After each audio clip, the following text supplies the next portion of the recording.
18 سال اس بچے کی پرورش کی، اس کو پالا پوسا جوان کیا۔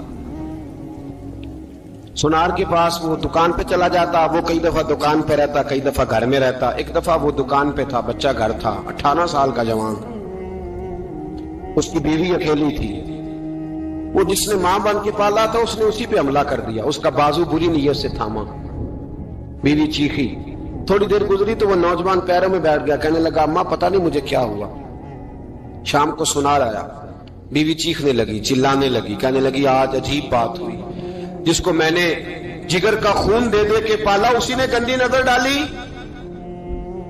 سونار محو حیرت ہے، بیوی کا خیال تھا کہ لاٹھ اٹھائے گا، ڈنڈا اٹھائے گا،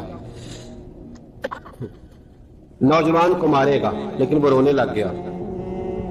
اس نے کہا آج اس نے میرا بازو تھاما ہے، جانے کیا کیا ہے۔ پریشان ہونے لگ گیا، سجدے میں گر گیا، کہا تو بتاتا کیوں نہیں؟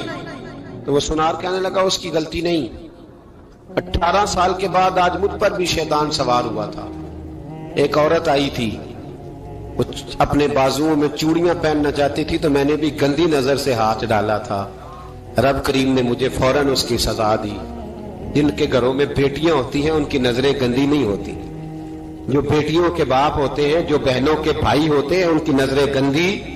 اور اگر تو ٹیلی فون کرتا ہے، تو کسی عورت کے ساتھ تعلق رکھتا ہے تو یہ بات لکھ لے، امام فخر الدین رازی 1، علامہ اسماعیل حقی 2، ملا جلال الدین رومی 3، امام خازن 4، امام جلال الدین سیوطی 5 حدیث کے استاد اور محدث لکھتے ہیں کہ اگر تو کسی پر گندی نظر ڈالے گا تو تیرا گھر بچ سکتا، یاد رکھ نہیں بچے گا، اس لیے کہ تیری نظر کسی کی بیٹی کو بیٹی سمجھ تاکہ تیری بچی کا پردہ قائم رہے، کسی کی بہن کو۔ یہ کیا بات ہوئی کہ تو جتنا مرضی گند معاشرے میں پھیلاتا رہے تیرا گھر بچا رہے؟ یہ کیسے ہو سکتا ہے؟ فَإِنَّ لَهُ مَعِيشَةً ضَنْكَ، اللہ فرماتے ہیں زندگی تنگ ہو جائے گی تیرے لیے مشکل، تو ڈھونڈتا پھرے گا کہ میں مرنے کو جگہ تلاش کروں۔ سچی توبہ کرے، کھری توبہ کرے۔ یہ گناہ انسان کو مجبور کر دیتے ہیں۔ حضرت عبداللہ بن مبارک رحمت اللہ تعالی علیہ، ان کے سینکڑوں شاگرد تھے، ایک شاگرد کے انتقال کا وقت آیا تو گھر گئے ملنے۔ آپ کہتے ہیں میں نے زور لگا لیا پر اس کی زبان پر کلمہ جاری نہیں ہوا۔ میں اسے کہتا کلمہ پڑھ پر اس کی زبان پر جاری۔ اللہ اکبر، بہت بڑی نعمت ہے۔ دعا فرمائیں اللہ ایمان کی موت عطا فرمائے، ایمان کی موت دے اللہ کریم، ایمان کی موت دے۔ ایسے بھی لوگ دیکھے ہیں، مسجد نبوی ہے، رسول اللہ کا شہر ہے، سر سجدے میں ہے، روح پرواز کر گئی، روح پرواز۔ کتنا نصیبوں والا ہے، کتنا نصیبوں والا ہے کہ مسجد نبوی میں سر سجدے میں رکھا ہے اور اللہ تبارک و تعالیٰ نے محبوب کے قدموں میں موت عطا فرمائی۔ تو حضرت عبداللہ بن مبارک کہتے ہیں میں نے اس کو کہا کلمہ پڑھ تو اس کی زبان پہ جاری نہیں ہوتا۔ میں بار بار کہتا تو وہ منت کرتا، کہتا حضور میں کوشش کرتا ہوں جاری نہیں ہوتا۔ فرماتے میں پریشان ہو کے اٹھا، ابھی میں دروازے پہ پہنچا تھا، اس نے چیخ ماری اور روح پرواز کر گئی۔ بچے رونے لگے، بیوی رونے لگی، تو میں نے اس کی بیوی سے کہا کہ جرم کیا کرتا تھا، اتنا بڑا پاپی پہ کلمہ جاری نہیں ہوا۔ اس کی زوجہ کہنے لگی حضرت جی 2 گناہ تھے اس کے، ایک تو یہ شراب کا عادی تھا، روکتی تھی باز نہیں آتا تھا، اور دوسری بات یہ کہ یہ اپنی اماں کا نافرمان تھا، وہ 2 گلیاں چھوڑ کے رہتی ہے، یہ کبھی ملنے نہیں گیا تھا، اس بوڑھی کا کلیجہ اس کی طرف سے بڑی تکلیف میں تھا۔ تو حضرت عبداللہ بن مبارک کہنے لگے جا تو بھی دعا کر، اس کی ماں کو بھی کہہ دعا کرے کہ یہاں تو یہ کلمہ نہیں اسے نصیب ہوا، اللہ کرے اللہ آخرت کی منزلیں اس کی بہتر فرما دے۔ یہ حدیث سنانے لگا ہوں، حدیث ہے، حدیث رسول ہے۔ جوان خاص کر کے ذرا میری بات پہ توجہ کرے، اور بزرگ خاص کر توجہ کرے جنہوں نے تربیت کرنی ہے۔ سنیں، حضور کی بارگاہ میں ایک نوجوان آیا ہے، یہ سنگ میل ہے حدیث، اس کو یاد رکھنا۔ عرض کی حضور میں سارے گناہ چھوڑ سکتا ہوں، زنا نہیں چھوڑتا، حضور مجھے زنا کی اجازت ہونی چاہیے۔ میرے حبیب نے تھپکی دی، بٹھا لیا۔ میں کہتا ہوں حضور نے گناہگاروں کو معاشرے سے کاٹا نہیں، ان کی تربیت فرمائی ہے، ان کی تربیت فرمائی ہے، ان کو قریب فرمایا۔ میرے حبیب کریم صلی اللہ علیہ وسلم نے فرمایا ادھر آ بیٹھ جا، بیٹھ گئے۔ حضور نے فرمایا تو پسند کرتا ہے تیری ماں کے ساتھ کوئی بدکاری کرے؟ حضور نہیں،